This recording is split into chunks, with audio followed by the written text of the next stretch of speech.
Mikhail Gorbachov fue uno de los políticos más importantes en la historia contemporánea. Nació el 2 de marzo de 1931 en Privolnoye, en una familia campesina.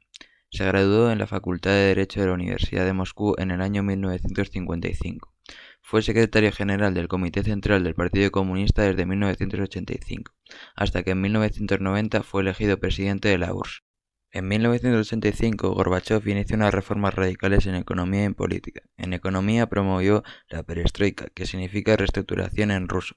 Con esta buscaba abrir las posibilidades a empresarios de crear tiendas, bares, reformando y democratizando algunos procesos del sistema socialista. En política puso en marcha la Glasnost, que significa transparencia, con la que buscaba liberalizar el sistema político relajando la censura soviética. Además, Gorbachov empezó las conversaciones con Reagan, el presidente de los Estados Unidos, para alcanzar un pacto entre las dos superpotencias. Así se firmaron pactos como el que eliminaba el uso de las armas nucleares. Por esto, Mikhail Gorbachov en 1990 consiguió el Premio Nobel de la Paz. Durante su presidencia, Gorbachov vivió dos hechos muy significativos en nuestra historia contemporánea. Por un lado, el fin de la Guerra Fría, que fue un conflicto entre el bloque comunista representado por la URSS y el bloque capitalista representado por Estados Unidos. Esta guerra se caracterizó porque no hubo ataques directos entre los países, sino que hubo conflictos derivados en terceros países, como Vietnam. Además, las principales causas de este conflicto fueron ideológicas, políticas, económicas y propagandísticas. Su final se produjo cuando cayó el muro de Berlín en 1989, un muro que había dividido Berlín en dos, la parte comunista de la capitalista, separando a familias, amigos, vecinos durante más de 20 años. Tras la caída del muro, la URSS se desmiembra y esto nos lleva al segundo hecho que presenció Gorbachov, la caída de la URSS. Esta fue producida por la presión del pueblo, que se agravó con la caída del muro. En 1990 todas las repúblicas de la Unión querían independizarse y en 1991 se firmó el Acuerdo de Belávez, que ponía fin a la URSS. Pocos días más tarde, Gorbachov dimite.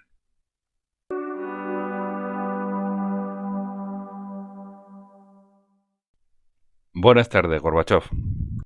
Buenas tardes, encantado de estar aquí. Decimos Guerra Fría. ¿Cómo describirías el conflicto que hubo entre la URSS y el Este? ¿Hay algo más que Guerra Fría? Fría, pero sigue siendo una guerra. En diferentes lugares se disparaban, se enviaban aviones y barcos aquí, allá y por todas partes. Este no es el tipo de situación que queremos. Debemos, sin derramamiento de sangre, encontrar una salida a una situación que ha existido durante décadas. Llegamos a una decisión. No debe haber derramamiento de sangre. No pudimos verlo por un tema de tal magnitud para Alemania, para nosotros, para toda Europa, para el mundo entero. ¿Cómo vivió el golpe de Estado? Hubo traición a nuestras espaldas, a mis espaldas. No pudieron hacerlo por medios democráticos. Entonces cometieron un crimen. Fue un golpe de Estado. Estábamos en ruta a una guerra civil y yo quería evitarlo. El enfrentamiento y la división en un país como el nuestro, repleto de armas, incluyendo armas nucleares, podía haber causado numerosas muertes y causado una inmensa destrucción. No podía permitir que eso pasara. Renunciar fue mi victoria. ¿Acepta usted alguna responsabilidad por la caída de la URSS? Lo que me molesta es que en Rusia la gente no entiende suficiente lo que me propuse lograr y lo que realmente hice. Para el país y para el mundo, la perestroika abrió el camino a la cooperación y a la paz. La Unión Soviética pasó en un abrir y cerrar de ojos. ¿Cuántos son 70 años comparados con los imperios romanos o otomanos? Creo que es injusto culpar a Gorbachov o a las repúblicas independistas de haber destruido el imperio soviético. La URSS puede haber sido defectuosa desde el principio, económica, política e ideológicamente.